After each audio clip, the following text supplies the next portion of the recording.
Good afternoon, CFM. This is Coach Matt. Welcome to your Tuesday testing week workout. We're going to begin today with 2 rounds through. Begin each round with 2 minutes of Tabata jump rope, and you can feel free to style the jump rope any way you want to, from just your basic single bounces to some alternating feet, some crossovers, some double unders, triple unders, whatever you want to do.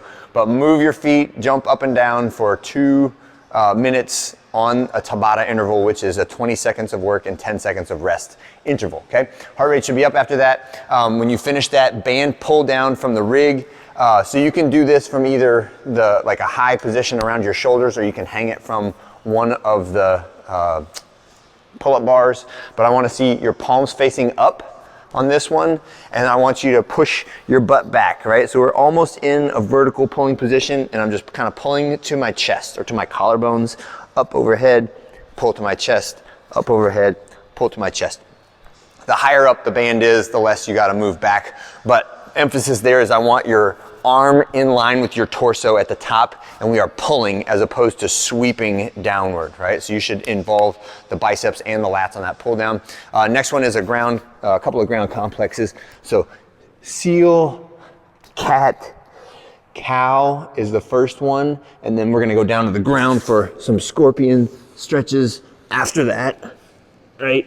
And then when we finish that, grip and shoulder warm up for pull-ups, push-ups, dips, etc. So if you want to stretch out your fingers or practice your grip, get your palms ready for hanging and pushing, and then either like scap pull-up, scap push-up, scap ring row, those types of things would be fantastic to do. You can do scap push-ups on the Matador.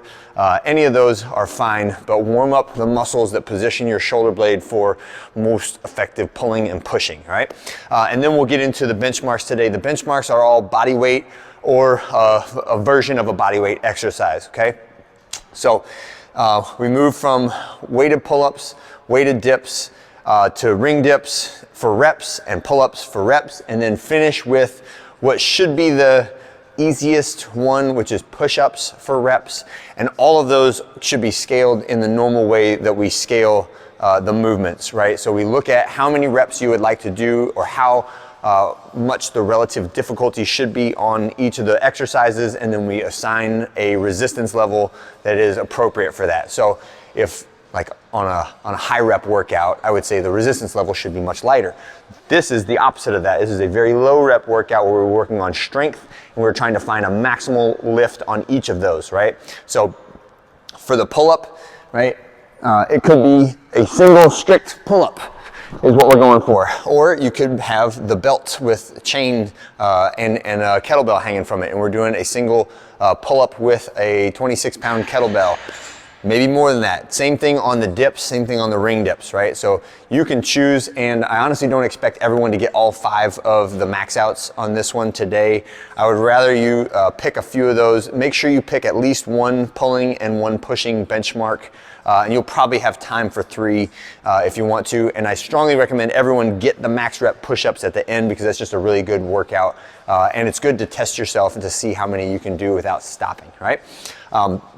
So some of the rules for that are, on the pull-ups, it is totally fine whether you have a banded pull-up, a strict pull-up, a weighted pull-up, as long as your elbows are straight at the bottom and your chin breaks the plane, the horizontal plane at the top of coming over the top of the bar.